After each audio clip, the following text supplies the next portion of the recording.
Hi everybody, Mr. Zarzak here, and in this video we're going to talk about Kirchhoff's rules for circuit analysis. Alright, so let's get into it. Alright, so these are circuits that we worked with before. We've got a bunch of resistors. They're connected in series and parallel. We have rules for those.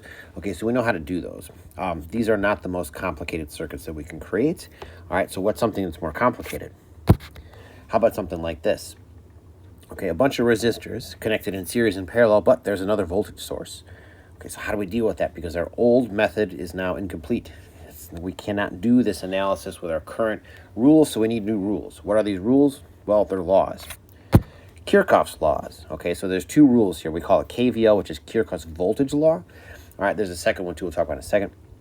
All right, the voltage law says that the sum of the voltage rises and drops going around any closed path must be zero. What does that mean? Okay, well, a circuit is just a complete path where charges can flow. So if I identify some path, okay, so then just some loop. Okay, let's go like that. Okay, so I can go around the circuit this way. It's one possibility. Okay, along the way I find sources, voltage sources. Voltage sources would be like batteries, power supplies, outlets, whatever, things that make the voltage go up. Resistors are lows. They make the thing. They are things that make the voltage go down. Okay, and if I sum up these things, conservation of energy really just says that the rises and the falls have to add up. I have to have conservation. Okay, whatever energy is provided by the sources is going to be taken out by the loads. That's what we mean when we say loop. Okay, if I put some numbers to this, okay, it'll be a little bit easier. So we're going to analyze this circuit. You'll see what I mean. All right, what we're really trying to do is we're trying to find voltages and currents across and through resistors. All right, from there we can get to power too. So we want to get the same, we want to answer the same kind of questions we did before, which are figure out voltages and currents. We just need a new approach. That's where Kirchhoff comes in. All right, there is a second Kirchhoff law. It's KCL, which is Kirchhoff's current law. Okay, and what it says is that if you have a junction, which is just an intersection point, sorry for the typo there. Okay, so these are two intersection points. All right, what that means is that any current that flows into this junction must be equal to the current that flows out of this junction. Okay, really it's just a matter of conservation of charge. All right, so if you have current flowing in, it can split. Whatever pieces come out have got to add up to whatever went in. All right. So going back to this picture over here, all right, let's do our analysis. Okay, so if I do a quick peek here, I see two junctions. All right, that's a good indication that I'm probably going to have to do two loop equations, or at least two equations to figure out what's going on here. All right, so let's start and make a loop. All right, I'm going to make a loop like this. Okay, so I'm going to go around like this. I'm going to go counterclockwise. All right, the reason I'm picking this is because that loop goes through the sources, through the negative out of the positive. So in the direction that the current would flow through, okay, these sources for those charges to get energized. All right, I'm going to pick an arbitrary spot to begin. Okay, so I'm going to start right there before the 12-volt battery. Where you choose to start really doesn't matter. It's just really just keeping track, okay, when you write what we call a loop equation. Okay, so I'm going to call this A. This is loop A. All right, so here we go.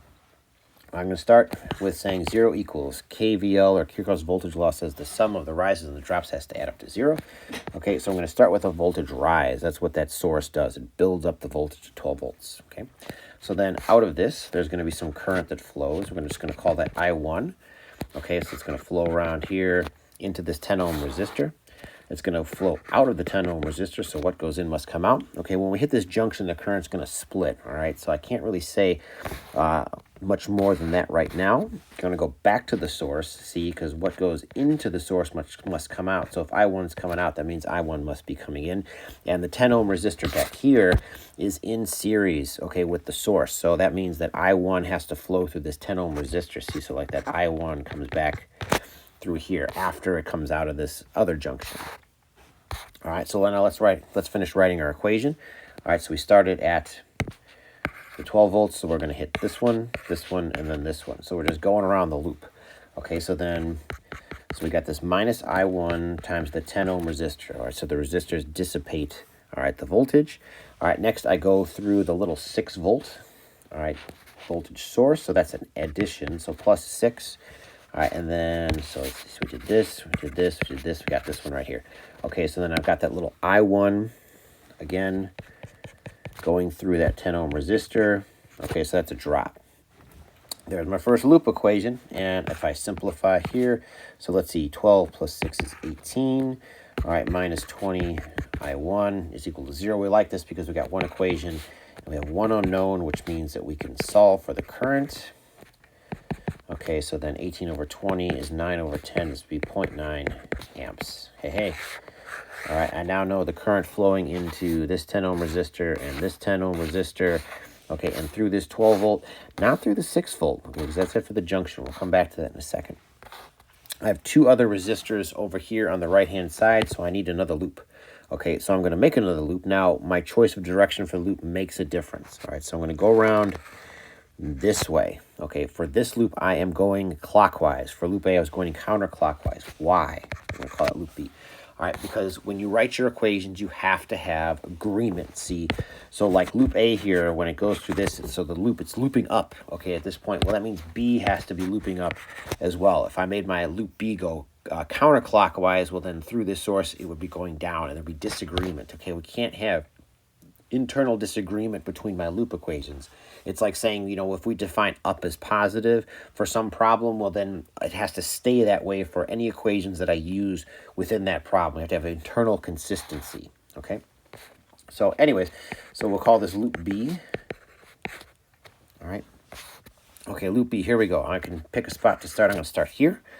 All right, great. So then 0 equals, all right? So KVL says that the sum of the rise and the drops have to add up to 0.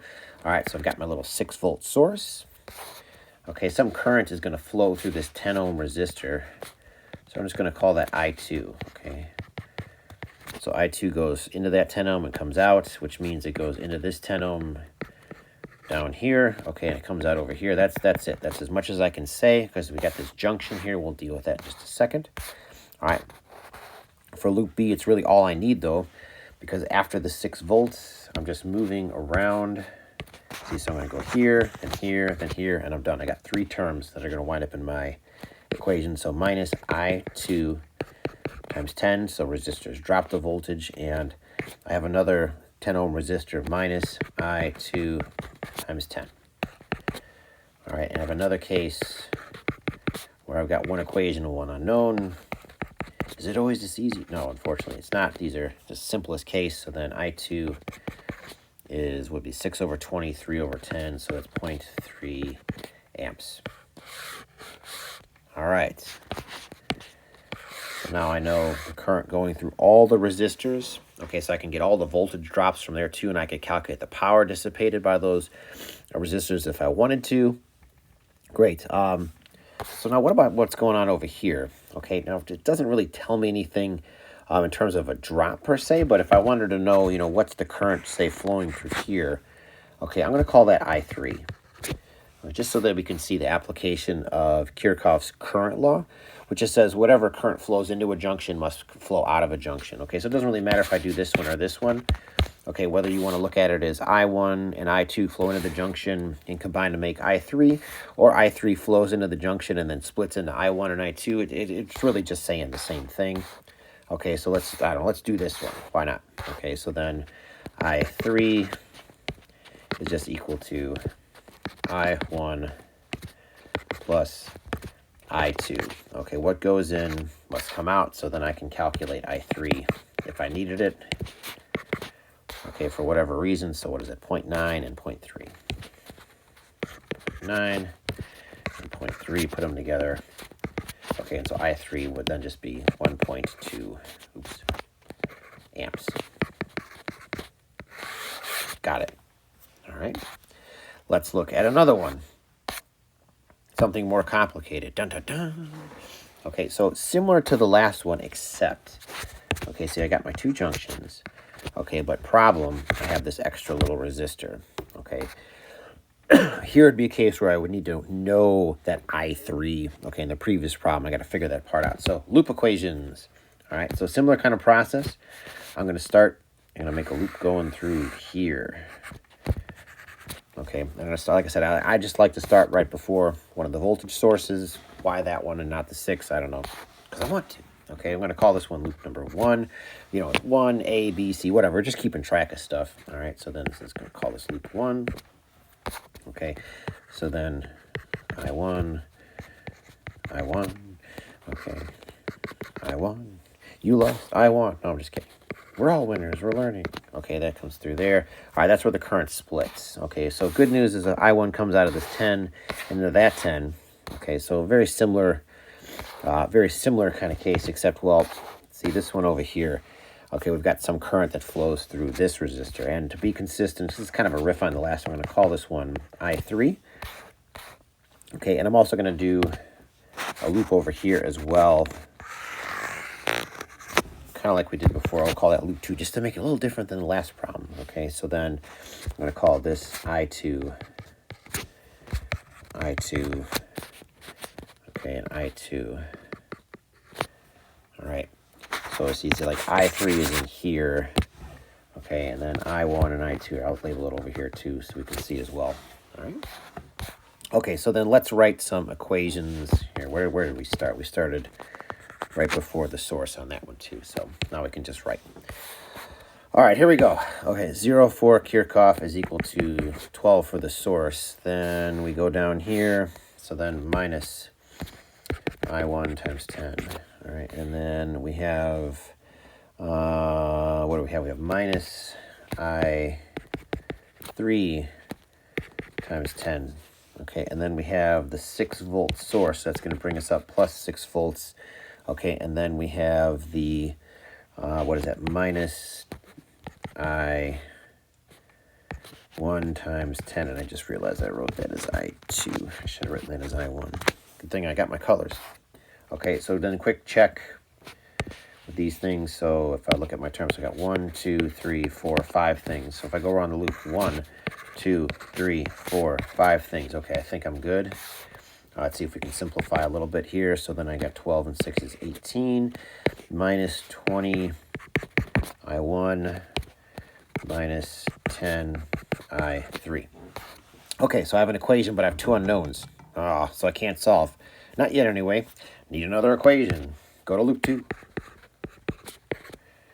Okay, over to loop 2. I'm starting at the right by the 6 volt. Okay, so KVL 0 equals. All right, so there's my 6 volt going around the loop. Okay, so then I2 goes into that 10 ohm. Great, comes around. I2 goes into that other 10 ohm. Okay. All right, but then after this 10 ohm down here, we go up into this resistor. That's I3 again. So minus I3 times times 10, excuse me. Okay, just check. Okay, 1, 2, 3, 4 terms. So we started here, so we got 1, 2, 3, 4 terms. We're good. At least I hope we're good. Okay, so let's try to simplify whatever we can. So then we get 6 minus 20 I2 minus 10 I3. One equation and 2 unknowns. Ugh, even worse. This one's got I1 and I3. This one's got I2 and I3. So the 2 equations have 2 different unknowns. Okay, they have I3 in common. That's it. So in order to solve this, we need a 3rd equation, and we have to get I1 and I2 and I3 in there. Or at least we got to get I3 in there so we can do something.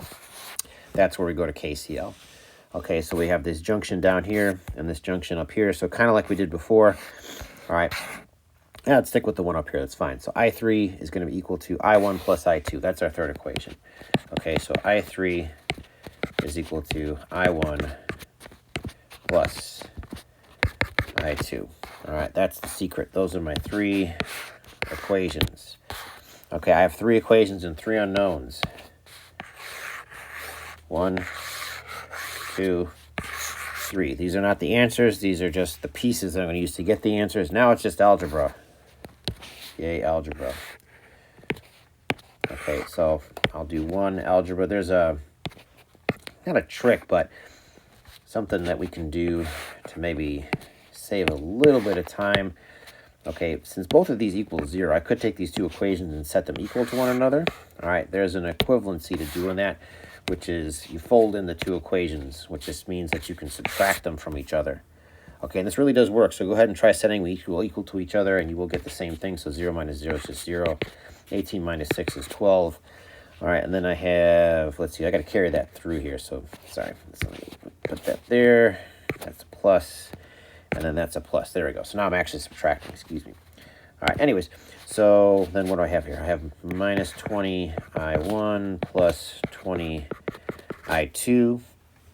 Okay, I can't mix those because I got different coefficients. All right, and then let's see. So then look at that, minus 10 I3 plus 10 I3. So those, haha, goodbye. All right, and I have eliminated a variable. I feel like I'm making progress. Okay, I'm making progress, I promise. Let's see, so let's move some stuff around. Algebra, 20 I1 minus 20 I2. Okay, the folded in method, it's kind of cool. All right, try it for yourself. Like I said, set those two equations equal to each other. You'll see you get the same thing. Factor out of 20 I1 plus I2. No, I1 minus I2, excuse me. Algebra is equal to 12. Okay, so then what can we do with this? We can divide out the 20. 12 divided by 20 is 6 over 10, so it's 0.6. Great. So I have an equation, okay, with I1 and I2 in it. What can I do with that? Luckily, I have this other equation, so let's use it. Okay, so let's see if we can put these things together. Let's take and rewrite this as I1 equals 0.6 plus I2. So then I can take and I can sub in this I1 over here to over there. All right, yep, let's do that. Okay, so then I3 is equal to I1, which is 0.6 plus I2 plus I2. See, so I just like put that in there. Okay, so then I3 is equal to 0.6 plus 2I2. Yes, you're watching me do algebra on, man, that's crazy. Okay, so what? Well, now I have I3 in terms of I2, so I'm going to go back to one of these equations. Let's see. So this one has I3 and I2 in it.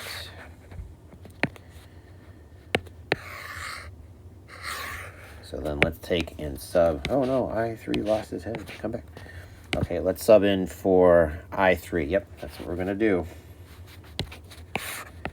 More algebra. I have more examples for you, but I'm not going to do any more algebra after this because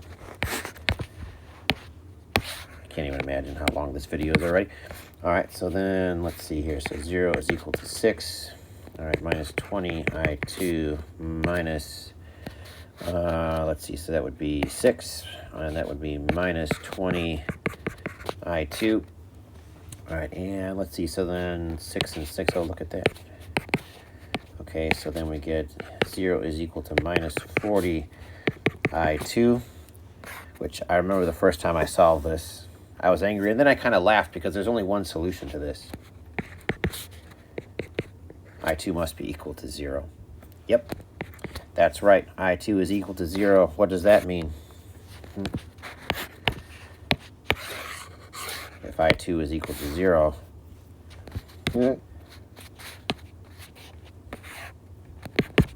I1 is equal to I3.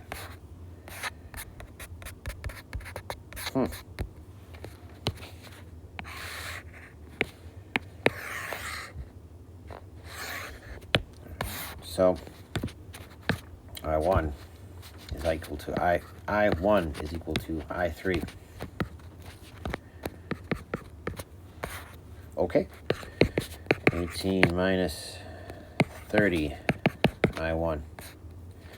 30 I1 is equal to 18. So then I1 is equal to 18 over 30, whatever that is. Let's see, so that'd be, what is that? That's divide 6, so it'd be 3 over 5. 6 over 10 is 0.6, yep. So I1, which is also equal to I3, is 0.6 amps. And 4I2 is 0. Okay, what does that mean? It means that I probably shouldn't have picked 10 ohm resistors for all of this, because how much current flows through this part of the circuit? None. Okay, nope. It's not going to push through those more resistors when it can be energized by the source like that. So next time, different resistor values, or not this configuration. But hey, you got to see me do algebra for like 10 minutes. Let's do another one. Oh, look at this one. Yes, just when you think it can't get any worse, it keeps getting worse. Okay, Look at all these junctions. Oh my goodness, so many junctions. So let's see. So there's one here, and another one here, and another one here. Oh my goodness. So I'm gonna guess I'm gonna need at least 3 equations for this. Whew, and we have to be internally consistent. All right, let's do it. All right, here we go. So I see the 8 volts, so I'm gonna start here, and I'm gonna loop around this way. Okay, it's not the only one I'm gonna do. I'm just gonna call that one's my first loop. All right, since that is my first loop, let's see. So this would be I1. That's I1. Okay, so through the 5 ohm, we have I1. Okay, the current splits over here at this junction. So this is not going to be I1. This is going to be something else. What can we make it? How about we make it, let's call it I2. Why not? Okay, so yeah, so then I2 goes through that 30. All right, so then, yep, we can write a loop equation. So let's write a loop equation. Okay, before I forget to write a loop equation, so call this loop 1. Okay, so here we go. KVL. Rises and drops add up to 0, so I have 8 volts. Okay, and then after that, going around my loop, I get to the 2 volts. Okay, and then after that, I have that 30 ohm, but that's going with I2. Okay, so minus 30 I2. All right, and then looping around some more, we hit that 5 ohm resistor, but that's I1, so minus 5 I1. Okay, quick check, make sure. Okay, so then 1, 2, 3, 4 terms. 1, 2, 3, 4 terms. Looks pretty good. Okay, I can simplify just a little bit. 10. All right, minus 5 I1 minus 30 I2. Okay, one equation, 2 unknowns, but hey, at least it's an equation. Okay, now we need another loop. Okay, actually, we're going to need more than one loop. I'm going to stick with this one. Yeah, I'm going to stick with this one. Let's go around this way. What the heck? Okay, and I'm staying consistent here with this. All right, I don't want any disagreement. Normally, honestly, we try to avoid, okay, these exterior loops, you know, so like if we went back to this mess, okay, we wouldn't want to try to make a loop that, say, went like this. Okay, why not? Well, because we have this I1 and I2 are pointing opposite directions, so we're creating internal inconsistencies. One's going left while the other one's going right, so then if we tried to write this loop equation, we would have a disaster of sign error, so nope, not over here. Over here, it's okay, because we don't have any conflicts. Okay, now we're going to write another one for over there, so we got to make sure to stay consistent with that. Okay, I'm going to call this one. This is my loop number, not magenta. Here's loop number 2. Okay, so then loop 2. All right, so then let's see here. So I1 comes out of the source. We don't know what's going on over here, but that's okay. There's another current that's going to flow through this 25 ohm. I wonder what we should call that. Let's just call that I3, I guess. Okay, and then we come back around. Yep, we got everything we need now. Okay, so here we go. 0 is equal to, so then we start, I'm going to start in the same place. Okay, so 8 volts. All right, and then 2 volts. Oops. Okay, and then we come around. We've got this minus I3, minus this 25 I3. 25 I3. Okay, and then we come back, or we keep coming around, so then we've got minus 5 I1, and we're home. At least I think we are. Let's double check. So 1, 2, 3, 4 terms. Yep. 1, 2, 3, 4 terms. Yeah, we can do that. All right, so then we can clean it up a little bit. Not very much. Oh, I picked highlighter. Oh, I didn't mean to do that. Here, let's unhighlight. Okay, we're unhighlighted. Now we can clean up. Okay, so 10 minus 5 I1 minus 25 I3. I can clean this up a little bit. I can factor out a 5. Let's do that. Yeah. So then this would be 2 minus I1 minus 5 I3. So this I can do that. All right. So I have another equation. Oh boy. I1 and I3. Okay. I still need another loop. So I'm going to go over here and try to loop. Let's see here. So then my green is flowing down, my red is flowing down through here. So that means I need my blue to flow down through here, right? So then, yeah, that would be, yep, that would be downwards. So that works out okay. I'll start here just because we'll call this one loop 3. Okay, and we have another current. Oh my goodness. So we'll call this one, I'm running out of numbers. 1, 2, 3. We'll call this one I4. Okay, here we go. Loop 3. 0 equals. All right, so I got 4 from the source plus 2 more. And I can subtract out 10 I4. What equation do I want to know and I can solve for something? Okay, great. 6 minus 10 I4. So then 10 I4 is equal to 6. So then I4 is equal to 0.6 amps. Hey, I now know something. I know one of the currents. Yay. Okay, I could get the voltage drop across this one. It'd be 6 volts. Oh boy. What about all the rest? Does this help me at all? Yes and no. Okay, I've got, I think, all the loops I can muster here. So like down here is no use because I have no source. Okay, so there's not actually any loop here of any use. And then if I try to go on the outside, so then let's see, I4 will be, no, that's no good because I4 goes into this 4 volt and comes out. So then we've already got a conflict between I1 and I4. So going on outer loops no good. Okay, so that's it. That's all the loops I can make, which means I got to go to junction rule. Okay, so I need to write some equations for my junction rule. Okay, so then over here, so then this is an I3. Okay, and then this is an I4. All right, so there must be some current that's coming in down in here. Something's got to flow into this. Okay, so maybe we could call that, I'm not sure yet, hold on. We'll name stuff in a minute. Let's see, what else can we connect together? I1 and I4 come together. Oh, that's good. I missed a junction. Okay, so then I1 and I4 come together. Okay, and then flow down in here. Let's see, and then we got another junction that's over here. So I guess we got another current that's up here as well. So then I1 and I4, we'll call this one I5, and then I guess we got to call this one I6. Okay, so we'd have to write some current rules. Yeah, that's all we can do. Ooh, this is going to get messy. This is going to get messy.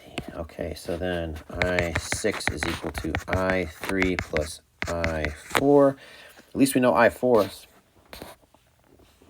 And then we've got, let's see, so then we could also say that I5 is equal to I2 plus I6. Okay, and we could also say that I1 plus I4 is equal to I5. All right, so I believe that gives us enough equations to where we could potentially solve all of this mess. Yuck. I don't want to do that. So guess what? I'm not going to do that. I'm going to leave that algebra for you. Or at least I'm going to leave this for a different screencast because this one is already way too long. But at this point, you now know enough of how to write these loop equations. Okay, good news for us, okay, is for ones like this, you're not going to have to solve these on the AP test because if you were solving systems of however many equations and however many unknowns we have, no one would finish the test and there wouldn't be any time for any other questions. Okay, so we have to know how to write them. This is really the first step into really doing current electricity is learning how to write these loop equations, but now we know how to do that. All right, so I will leave this as an algebraic exercise for you to do, and I will see you in the next video. This is Mr. Zarek saying thanks for watching. I'll see you next time.